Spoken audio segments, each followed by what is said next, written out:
All right. Hello there. It's me, Bacon Oreos, and I am joined today with HoodleDoodle, fellow guest and host here. Yeah, excited to be here. Today, on the schedule, we are going to be talking about the previous operations that we've done and in the month of April, starting with the Kujari Stabilization series, which had its third installment happen on Saturday, April 22nd. And before that, we had Operation Kujari Stabilization, Action Hope Prevail, and Action Hunting Dark. Oodle, could you please sum up the events of these previous operations? Yeah, so the first the first Kajari Stabilization was in April last year, so a full 12 months ago. We hosted it actually on Anzac Day that year because it was a weekend. And it basically started with the introduction of the happenings in Kajari with the insurgency taking place. We spoke to some locals. We had some contact when we took an IED blast. And then Kajari 2, I planned to do April this year, but I got too excited, so we did it December last year, about halfway between then and now. And that consisted of route clearing, which was a really successful operation for the most part until one of my scripts broke, and we spawned like 800 enemies to try and fight off or something. But everyone really enjoyed it, so I thought, I'll keep going with this. I'll make another one, and that brought us to April 22nd, just a few days ago, where we did Kujari Stabilization 3 Action Hunting Dark, which was a culmination of three tasks, which was providing security to an aid station, then checkpoint operations, and then finally a direct action style raid on a compound. And the big focus was the aid station at the start because it's based off a real situation that happened called the Kerbal massacre, which was in Rwanda in like the 90s. And ADF personnel was stationed there with the UN, and they had to witness these atrocities that were committed on the people, and they weren't allowed to fire back, but they still had to provide aid as best they could, and they did that without firing a single shot. So I tried to convey that sort of emotion, that loneliness, the sort of helplessness that they would have experienced, to highlight that these things sort of happen and that we need to remember them and respect them. Yeah, I remember when I was there, the day of the operation, it was definitely a different style from what we usually do. Was not expecting that sense of, oh, we cannot do anything. We just have to witness this all happening before our very own eyes. Me, even more so, because I was a UN representative. So, whereas you guys were Australian Defence Force attached to the UN, representing the United Nations, so you had some degree of,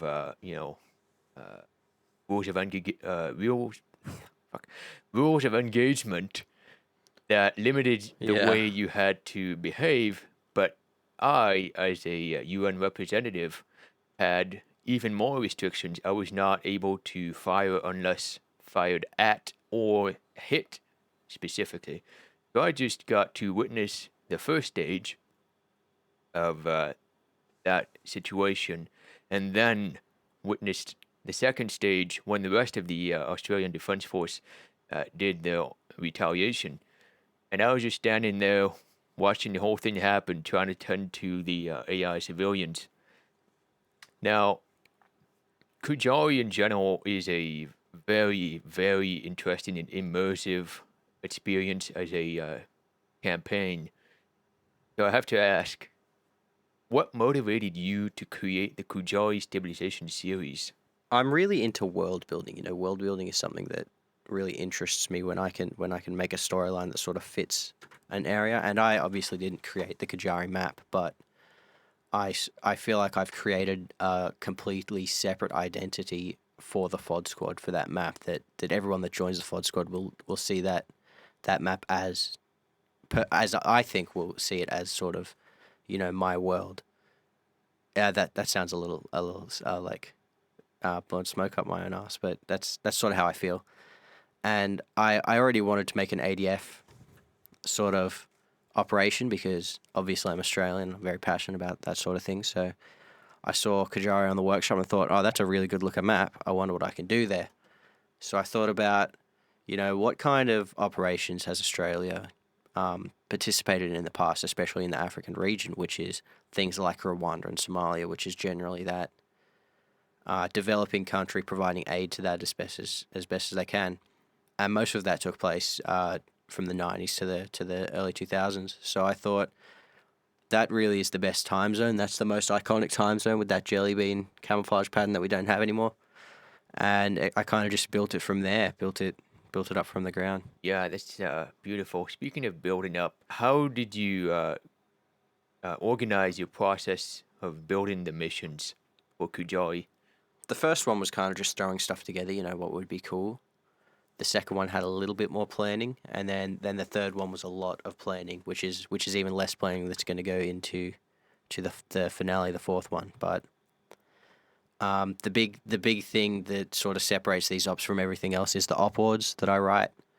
They couldn't be done without Ray. Ray sort of consults Yeah. for me, does a lot of reading over and correcting stuff. But yeah, the big 30-page op ords, I sort of plan those out first so I can figure out the phases, and then I build off those rather than the other way around, which I think is more standard. Yeah, I've read those upwards, and well, here's the thing: I've read them all from top to bottom. Can't say I've memorized anything much, but man, it is really in depth. There's even mention of bringing proper water rations to stay hydrated in the hot sun, which is not really details that matter for the actual operation. It's just extra detail for that extra immersion factor, which I really do like. So, well, first off, how much time would you say you've spent making the upward compared to actually making the mission in Arma? For this third one, it definitely took a lot more time on the mission because I had to test things more than I thought I would. But the upward it does take a while. It takes probably a couple of weeks because I chip away at it. I don't sit all down in one session. I block stuff out and then I work away at it and then I send it to Ray and Ray sends it back and then we finally get to a place where I can release it, and I delay that release for a bit just to sort of build the tension, like, oh, what's this operation going to be this time? Yeah, I agree with that. Gathering attention, getting people a little curious, is one of the big ways to get people to attend. That's when you grab them a little bit with the hook, line, and sinker. Ooh, this is interesting. Hoodle's up to something again. Now, Yeah. the upward, I guess, is only a small segment of this entire world building that you've done. So you've come up with the lore, a fictional faction, which you've drawn inspiration from, I'm assuming, from the Rwandan time period. Is there anything more you can tell us about the general world building and how you came up with that? I know you made a custom flag for Kujari as a nation. Yeah, well, it's sort of just a general militia that I gave a name to, and then I sort of fleshed that out to say that they're doing bad stuff, but the real world building goes into how they're interacting with the populace, how we interact with the populace, and how the sort of environment lives, which is the last op, the second one, really lied back on those animals that we saw. Those were a big part of sort of building the world, making it more immersive. So I sort of try to add the small details that make it feel alive, like the flag. I figured if there's a government installation, it's going to have its own flag, and that flag doesn't exist, obviously. So I sort of took elements from real flags of that area, the sub-Saharan area, just and designed a very simple flag for that. And people seem to really think that was an interesting thing to do. Yeah, so speaking of the flag, I recall you saying that there was a story to the way you designed it. And if I'm gonna pull it up now, The Aboriginal flag in Australia is sort of where I took the concept of the colours meaning something from, and then I took the actual colours themselves from other flags from that region. So I think there's 5 stripes on it. Was there four? There's four stripes, and you described it this way. The bottom stripe, black, represents the people. The second stripe, red, represents the courage of the people. Green, which is a third, represents the canopies, and the blue is the top stripe, representing the sky. And then it's all accompanied by a single yellow star in the center of the flag. Yeah, so that's pretty much the best way to describe it, I think, when I was thinking about it. And then I looked around at, Kenya's flag and Nigeria's flag and Rwanda's flag, and I thought, oh, there's a pretty common theme of colors here, that sort of green and red and yellow, and like Sudan's flag has that very distinctive color. So I thought I'll take those, I'll make a color palette, and then I'll see what I can do. And then I thought it's a really interesting concept to actually have a meaning behind a flag rather than just a flag.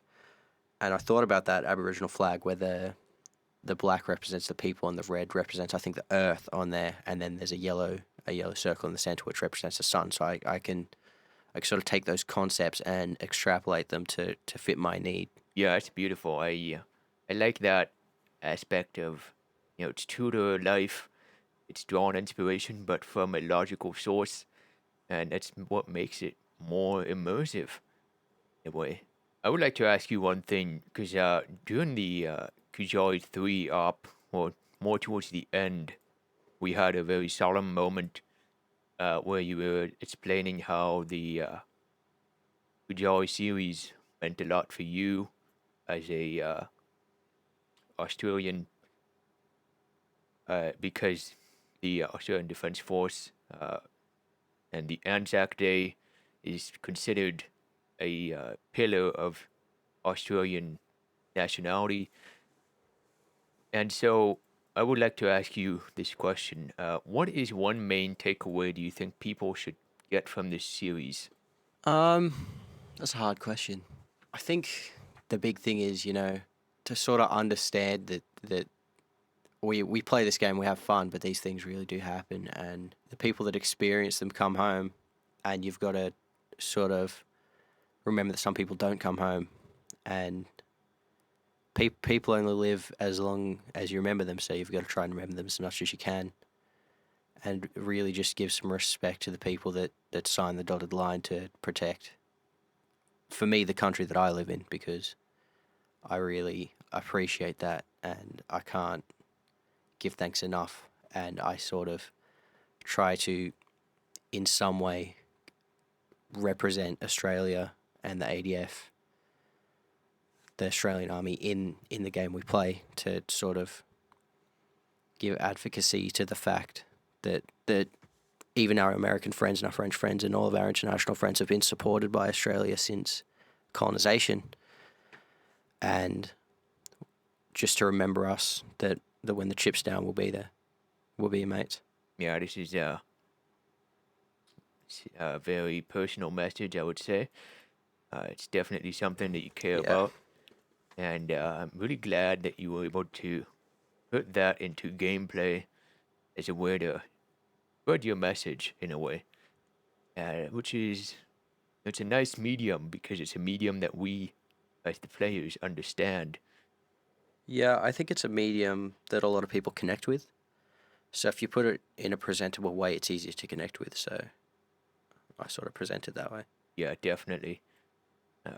I definitely agree with the fact that games in general, or at least story-based games, are a great medium for communicating any sort of story or morale or message, especially if you get the people involved, or the players involved, I mean. And it's definitely something that I'm trying to achieve as well as a mission maker on my own, for my No Rest for the Weary operations. It's something I want the players to connect to. You gotta build up that little intimate connection with your character, and it's something that I found that you have achieved quite well with the Kujari series, in that the players, at least those who are recurring, like myself, get to recognize the past of the series and transpose that onto their own experience. and that adds so much more depth to the gameplay, more than you could ever add through, I don't know, special effects, soundtrack, voice acting. You know it. There's something Yeah. about the way the player feels in relation to the mission that is not easily imitated, and it can only be earned through time spent. Is that something that you would like to build on with, say, a fourth installment of the Kujari series? Yeah. So sort of the last thing I'll say about Kajari is there will be a fourth. It's going to be vastly different to the previous three. I don't think it might not even resemble them in the gameplay style, but it'll definitely be the same world, and it'll sort of culminate um, the environment and the world that I've built to sort of make a pinnacle of the series.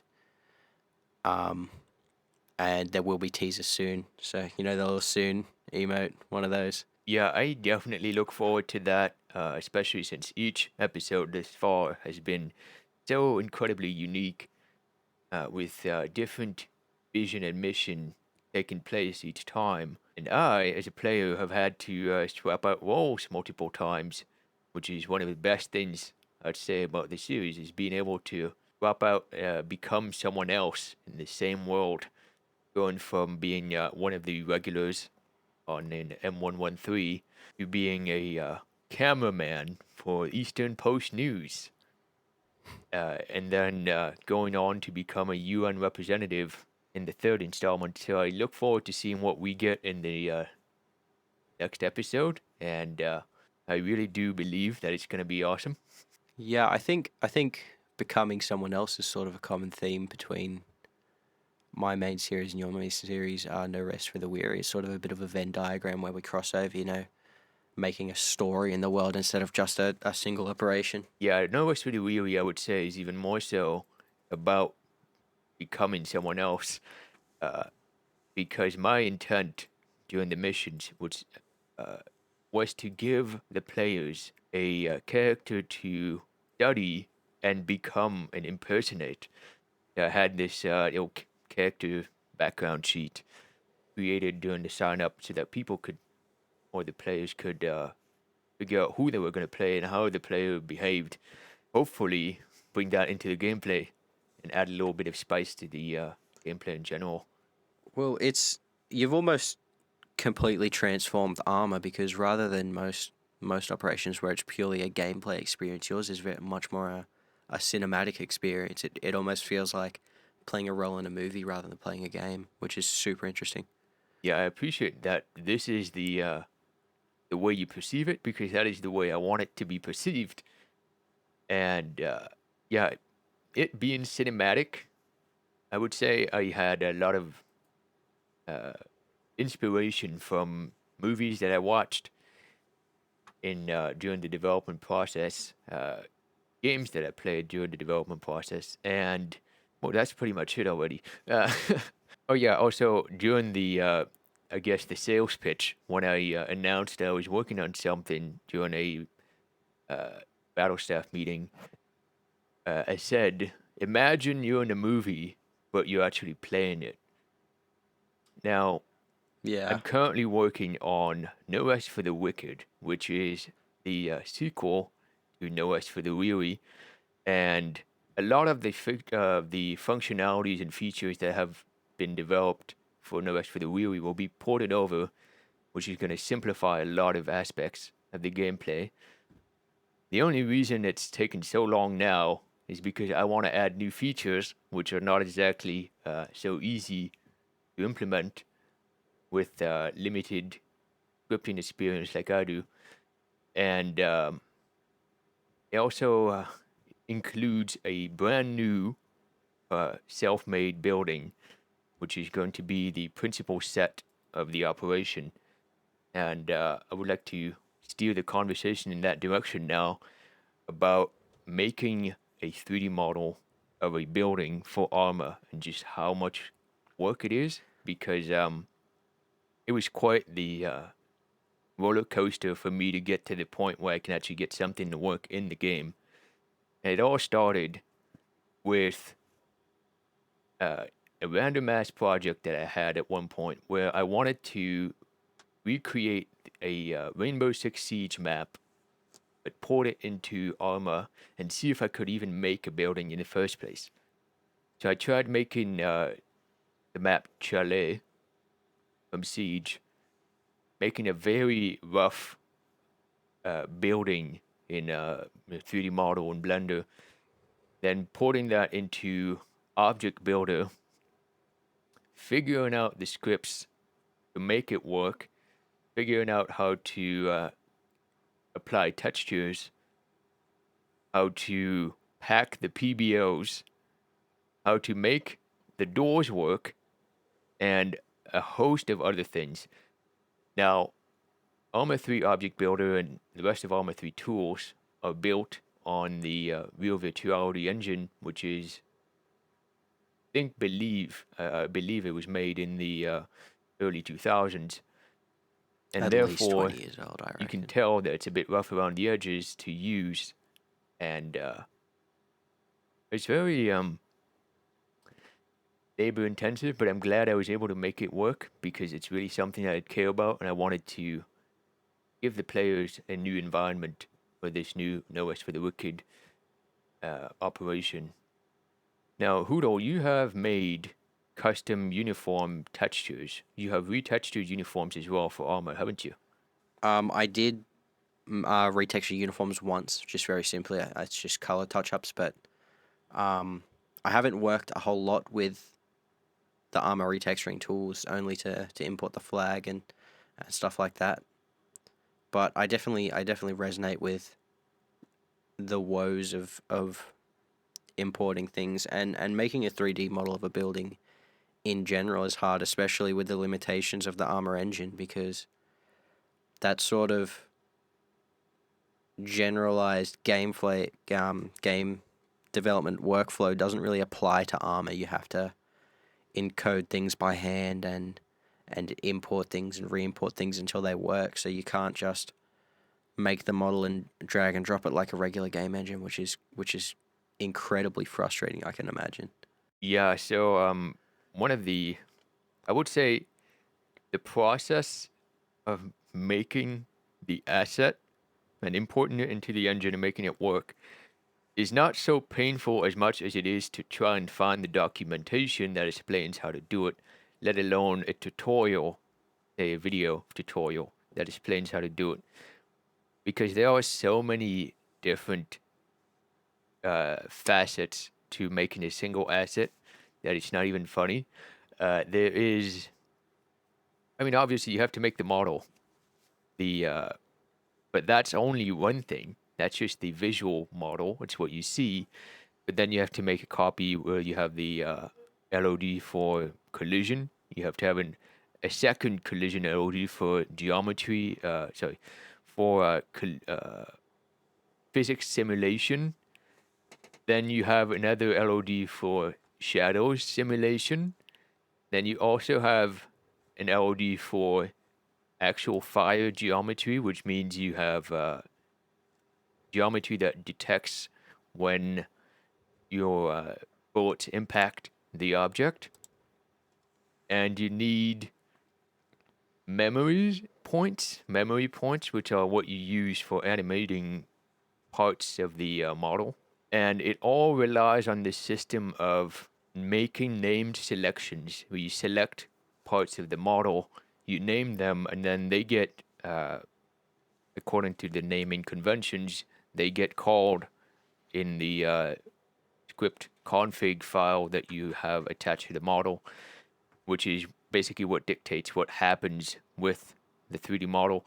And all that sort of meshes together in this perfect convoluted spider web, which if you don't know what you're doing or you don't know what to do in the first place is extremely daunting. So I had to reach out to a modder on the Steam Workshop and ask them how they did their model, because when I first started, I was basically blind as a bat. I could not figure out what to do. There were tutorials on YouTube that were only half complete, where they'd show you the steps of the process in a relatively good way, except they only stop about halfway and it'd be like, yeah, don't worry, I'll make a new video tutorial for this next step, but never Part did. 2 coming soon. Arma's notoriously bad documentation has caused me great pain, and I feel as it will do so in the future. Just trying to figure out things that no one else has done yet that should be documented but aren't is just insane. Yeah, I agree with that. And can I just rant a little bit about the way broken windows work?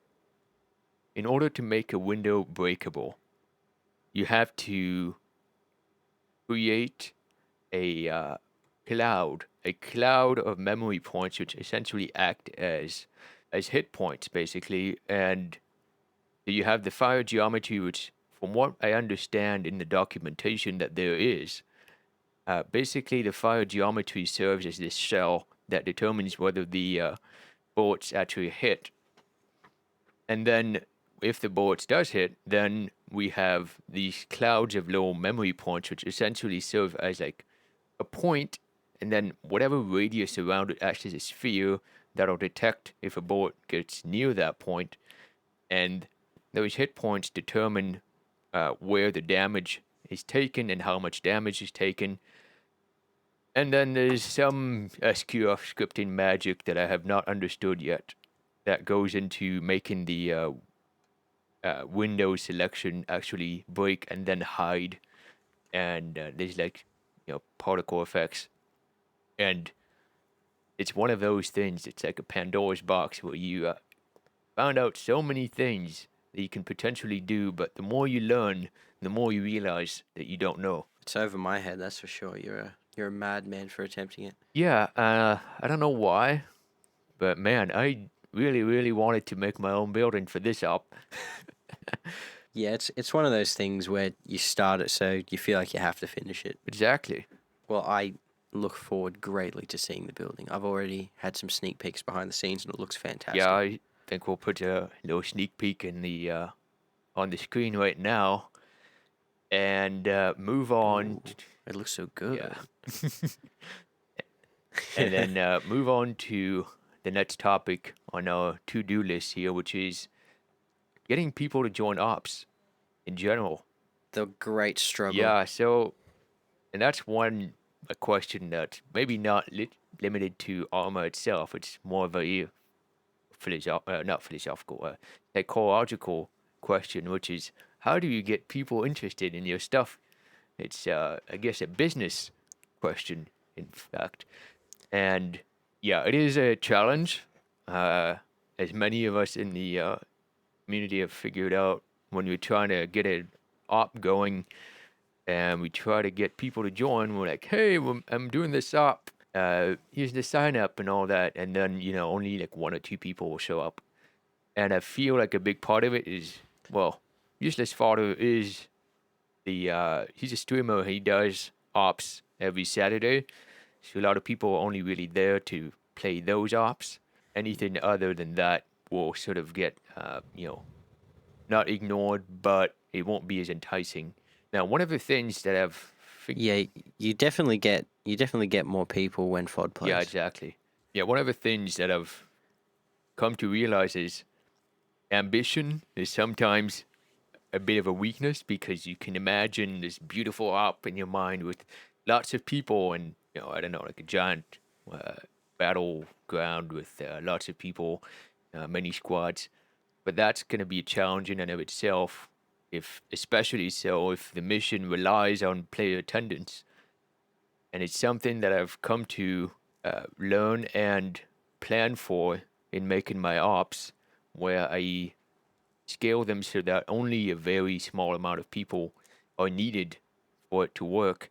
It's also something that I feel like other mission makers like Ray, Otter, other people I don't know yet, I can't remember. And the general consensus is scale your op appropriately and then add extra slots. Should you get more people, you can always have overflow, but you can never scale down an op that has been made or 30 people when you only get 10 people. Yeah, I have backlogs of ideas that would take about 30 people, big platoon and company sized ops for Arma that just won't get the people for it, so I'll probably never get to run them properly. But I sort of take a weird approach that I know you and Ray don't, where I make it work for the small amount of people, but I plan it for the maximum. And it's a little bit self destructive, but it's the way I like to work. Yeah, could you explain more about that process? Because I'm interested. Well, I go, oh, wouldn't it be cool if we had 29 people or something? I think that's how many slots Kujari 3 had. It had 29, and we had about, I think I had 13 show up, which is a pretty good count. But I sort of go, I'll put enough assets down for 30 people. I'll sort of stage it for 30 people, but I'll make sure it's not a devastating disaster if only 15 people show up or something like that. Right, so it's more of a, it'll be challenging if there's less people, but just in case there's more than expected, it's going to be just the right amount. Yeah. And the thing is, we've had Nate, I believe, or GameCam, who hopped into Zeus on multiple occasions, and he was able to add more enemies and scale the mission in that way as well.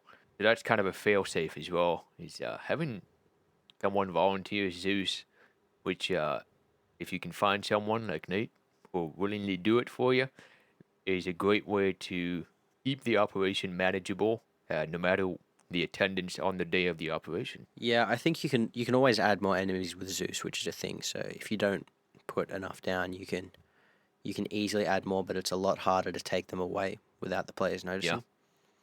So, but that's obviously has its limitations. You can't position them the way you want them to in the time restriction you have with Zeus, because Zeus is obviously real time. Yeah, obviously, one of the important bits is maintaining immersion and suspension of disbelief, and you want your players to, well, you don't want your players to see some random group of enemies or squad out in the distance suddenly vanish, unless you're somehow able to work in some Area 51 type conspiracies into the game, but that's not really what we want in our missions in general. Of course, there's always going to be the armor is armor, and sometimes you gotta have Zeus to hop in and fix stuff, but in general, the less Zeus is visible to the players, the better. Yep, that's Arma. That's Like I remember in No Rest for the Weary, I was meant to be, my character was meant to not be able to move, and Ray was meant to drive away. But I could move, and his vehicle was lost, so he started running into the darkness, and I started chasing him, and you had to quickly teleport me back. yeah, that was not planned. You were not supposed to run after him. the Yeah, I almost got him. I almost oh caught him. yeah, you were like freaking you were Sonic right on his heels. I was probably Vance about was 3 feet away. driving a SUV, and you were keeping up like it was nothing. And Yeah. yeah, so unfortunately, I had to teleport you back and keep the scenario going because the show must go on no matter what. Garnering interest for something doesn't just apply to the ops. Obviously, I struggle with it a lot in other facets of life, like music. How do I make people want to listen to my music? Or if you provide a service, how do you make people want your service? You can't just go, hey, here's a service, you should come. Like it doesn't work like that, unfortunately. So I think just showing it off as much as you can and making people sort of keep that interest is the best way. Yeah, one of the aspects that I work around with which is what I did with No Rest for the Weary, was make it extremely small scaled. Uh, this time it was only planned to have 5 actual players uh, playing the mission, with Ray and I being sort of like organizers slash, uh, behind the scenes. Well, it was a good thing that I did because we only actually got 4 people, so one of the slots was untaken, and I'm really glad I did that because I was not sure I was going to get that many people in the first place, and it worked out perfectly. So it's definitely something that I'm going to keep in mind for this next stop, is keeping that player expectation low and managing expectations is one of the key ways that I've found that make your ops successful in the first place. Although, I don't know how many more people are interested now because, well, it's been streamed on the day of the op. It's been mentioned on a previous Squadcast episode, and now it's being mentioned, so people are going to watch this episode, and it might gain some traction. So I might have to add more slots, but we'll see. Well, I think the exclusivity of it makes it more interesting. Like, oh, why is it only 4 people? Can you add more? And you say no. You go, oh, it must be really interesting if it's only 4 people strictly, not just because oh I can only get 4 people. It's I only want the right 4 people. Yeah, that's making it a red carpet event almost. Yeah. Well, I think that's Fod does that a lot. You know, he has the assault team plus and the sod rolls exclusive for some of his ops, and there you go. Why is that exclusive? Because it's better. You know, you wouldn't limit it so hardly if it wasn't better. You know, so subscribe to the Patreon or the YouTube channel membership if you want to get those exclusive rolls in Fod's That's ops. true, although to be fair, on one op that I attended because I was lucky and I had a VIP pass, you're +1. Yeah, very It lucky. was I believe, ovens, stoves. I can't remember. Yeah, the gas Gas stove one. stove operation. It had quite a bit of people on there. So much so that we were able to get 3 full squads. Yeah, I think that was a bit of a snowball effect. Okay. Someone was having trouble, so we chatted in the general chat, and someone saw that and they asked, "Can we join?" And Fod was like, because he's a nice guy, he'll just say yeah. I see. So he just went, yeah, you can join, and then I went, oh, Bacon could be my +1, and we just got a lot of +1s like that. Got it.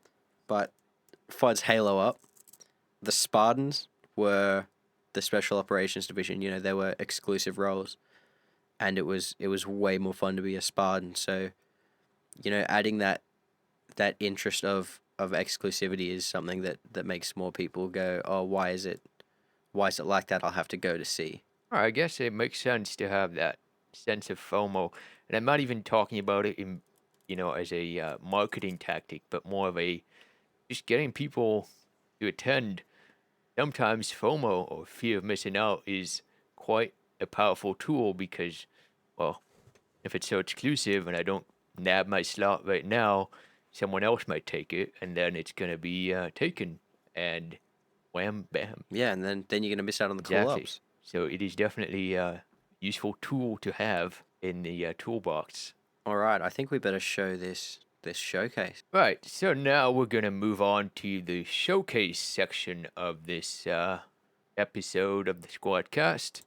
We're gonna start our showcase off with a series of pictures from various members of the FoddSquad taken during the Kujari 3 action. Wait, was it? Action Dark something? Action Ah, hunting yes, dark. Action Hunting Dark. So the first picture in this video is by Gus Schultz, who you may have noticed is the constant journalist on the operations, as Hoodle has put a special role for him so he can run around and enjoy the operations without having to go through the trouble of fighting and shooting and figuring out how to use your weapons. So this first picture is a splendid example of what the ADF representing the UN were doing during hunting dark. What would you say, Hoodle? Yeah, I think it's a pretty good example. There's a quite a famous picture of sort of the Kabeha massacre, or it's at least in Rwanda, of ADF personnel, you know, with the blue hats and the blue helmets carrying wounded people on stretchers, and I think this sort of parallels that in a way. Oh yeah, that's and yeah, that's definitely a Pulitzer-winning picture, if I say so myself. yeah, I think the photographer role is something really interesting that Gus really appreciated, you know. But unfortunately, Part 4 is not going to have that. Oh, Sorry, Gus. all right, that's interesting to know. Now we're gonna move on to our second second picture here, which is by Polly, a resident bird and helicopter enjoyer, which is I love this it's a photo. beautiful picture of I mean, look at that aspect ratio. It's ultra widescreen. Really shows off the entire fob with that one in Black Hawk landing. Yeah, and if you sort of don't focus on it too much, it could almost be a real photo. Yeah, it's one of those things that make Arma is that a lot of people have seen the potential for it to pass off as real just by having a little bit Yeah. of post-process effects in a video editor, and then some artificial shake and all that. It makes it look like a real piece of footage, and it's been used as well on certain news stations in the past as mistakenly taken for actual combat footage in the world. Yeah, it's strange. Armor either looks fantastic or horrible. There's no in between. Yeah, you have to say it's kind of it very much is a coin toss of a game. It can either go really well, Yeah. really smoothly, or can be, just go shit hits the fan from one minute to the Absolute other. garbage. Now this next, And then photo yeah, 3. this photo, this one was actually made by a member of the FoddSquad that recently showed up or joined. His name is Livin, and he was, in his own words, a photography buff, which explains that he took some extra careful effort in making this picture as cinematic as possible, and which is why we have it on our showcase today. Yeah, and he made it so cinematic while playing, like he's not just taking a photo, he's the crew for the Black Hawk. Now, I just have to say, I love it that it has a Iron Maiden, sticker on there, Yeah. as well as a kangaroo, which clearly tells that whoever's inside is quite the meme squad with that. And of course there's 69 on the Yeah, window. nice. Nice. Now, we're going to skip ahead from the Kujari series and move on to Kerbal Space Program 2. Again, you may recall we had a previous picture in a previous Squadcast episode, I believe it was number 2, where Cosmo, a member of the Far Squad, was, and quite the space enjoyer, had a screenshot featured in that episode, and today we have a new one again, which appears to be some sort of international orbital station around Kerbal, or Kerbin? I can't remember. I don't play the game. I've got no idea. Now, Hoodle, would you say you're a space enjoyer? I like a bit of space. I think it's gorgeous to look at. I have no idea how any of it works or anything about space, but we have some pretty big space nerds in the FOD squad. Like Fod himself is a huge space nerd. Oh man, he is. There's even a dedicated space channel for other space nerds to gather around and nerd out on space, which is what makes Fod Squad such a good place, because it's got so much variety and different things for people to enjoy. Yeah, Cosmo's been right into the Kerbal Space Program recently. I think he just released a mod for it, actually. Oh yeah, he did, didn't he? I think it was a UI mod. So if you're interested in Kerbal Space Program 2, you'll have to go check that out. Oh yeah, I will probably try it out at some point. It's not high on my list right now, but I will definitely try it out because it's such a unique looking and sounding game, especially with the whole spaceship creation and the physics that go into getting this chunk of metal into atmosphere. I'm too dumb for it. Ah, we'll figure it out. Next up here we have a screenshot from Clemens, taken in Cyberpunk 2077, which is a beautiful game. Definitely a game worth buying and playing now, more so than at launch, because it's gotten, it's aged like fine wine. It's gotten so many updates. It's the optimization has gotten way better, and there's, I believe, content updates that came out recently. I remember playing the game back in September of last year, and it was a blast to play.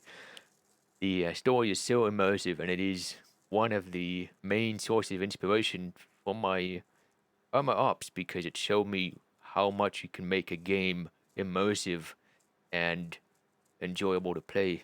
Yeah, I know Clemens was really excited to get this shot here. He ranted about it and he told Soul about it because Soul is obviously great with his screenshots, and he was really proud of how great it turned out. Yeah, Soul is quite the resident screenshot maker. He's downloaded entire tools designed to get someone or the user a special camera tool inside the game engine to take screenshots from perspectives that you couldn't even achieve in certain games, despite the limitations. He's somehow able to work it out, and it really pays off.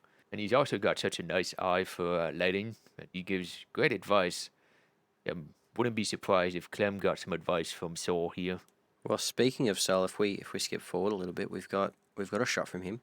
He's been having a grand old time in Elder Scrolls Oh Online. yeah, he's been enjoying that game. I've been hearing nothing but Elder Scrolls Online from him in the past week or so. Seems like he's enjoying it a lot. I know him and Ray are the kind of people that take one character and play it through the whole series, just the same character. And I think that's what he's doing here in Elder Scrolls Online, but he's having a blast with it. You just cut out again, so we're gonna have to take two on that one. Oh, far out. Yeah, him and Ray, I know, both are the kind of people that take the one character and play them through the whole series of the game. I know Ray has one of those, and I think that's what Sol's doing here, and he's having a blast with it. Yeah, they are really dedicated players in the Elder Scrolls universe. Yeah, also you'll see them spam a lot of Dagoth memes every now and then, which Yeah, is gold. Ray is just a walking encyclopedia of the Elder Scrolls universe. Yeah, I should have asked him more questions about that as well. There's probably some interesting nuggets of knowledge in there. Speaking of Ray the Madman, he's made himself a little video where he's modded Sifu or Saifu, however we say that. Yes, Ray, the huge Batman nerd that he is, has gone ahead and put Batman in the game, which is really interesting to watch. He also took some notes from Soul and uses the third party camera tool to make some cinematic stuff. Not so much a screenshot as it is a selection of screenshots which happen to be in 60 frames per second. He loves Batman so much. He loves the whole concept of him. He's playing another game right now. I think it's called Shadows of Doubt. And he said at one point he was playing it through like Bruce Wayne before he was Batman, just in his detective stage. Oh, yeah. And I thought that was really interesting.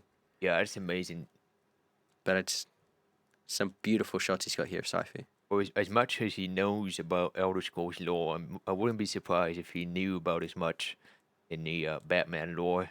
I believe he's made. Yeah, he's got one of those brains that just absorbs everything. Yeah, he is definitely a gigabrain, and he's made multiple iterations of the Wayne Manor in multiple games that shows the dedication. He did it in Sims recently, didn't he?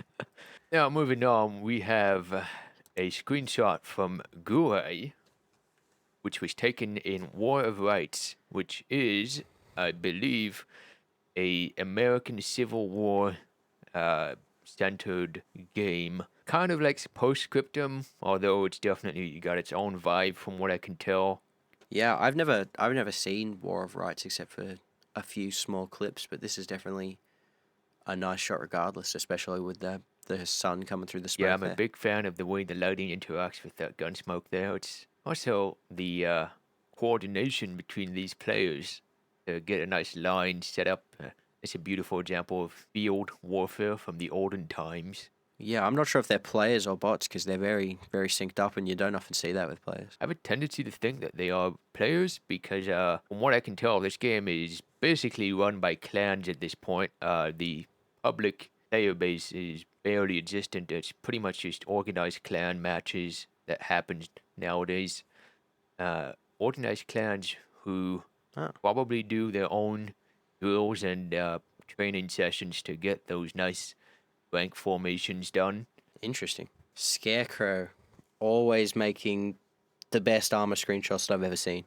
He's really outdone himself again with this one. Yeah, Scarecrow's been featured a number of times in our previous Squadcast episodes.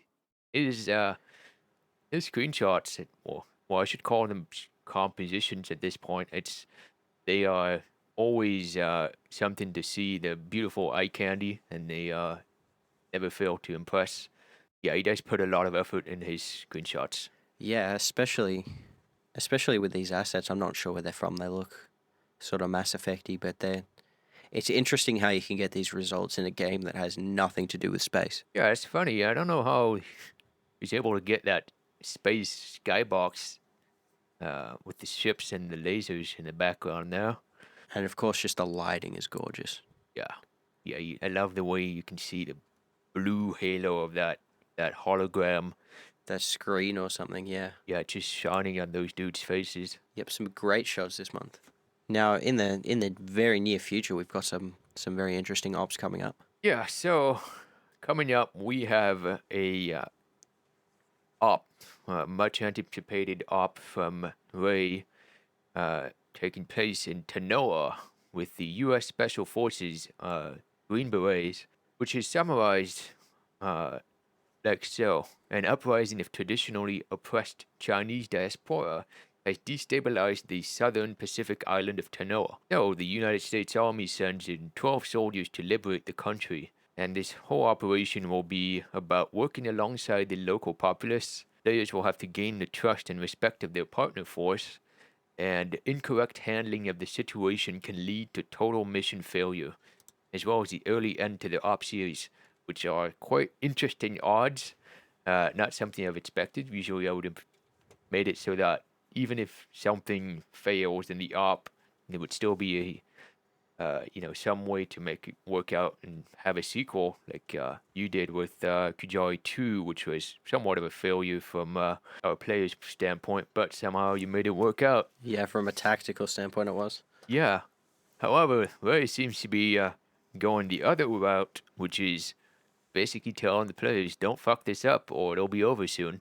Yeah, I look forward to seeing how that works out. Yeah, well, I think it gives a cause to sort of think about our actions. You know, if we make a mistake, it can just end the entire series, and we obviously don't want that. So it sort of puts pressure on us to do things the right way. And I know he's put an unbelievable amount of work into this series with some really interesting proofs of concept and elements that we're going to interact with that I've seen, and it's just really interesting, especially with the level of knowledge he has with coding. He's able to do some really cool stuff. I really do look forward to living out these high stakes auditions because that's not something you get to experience a whole lot. And those high stakes, they do add spice to the mission. Now, no rest for the wicked. Yeah, No Rest for the Wicked does not have a set date yet, but it is going to come relatively soon. Basically, I'm in the building stage of the mission,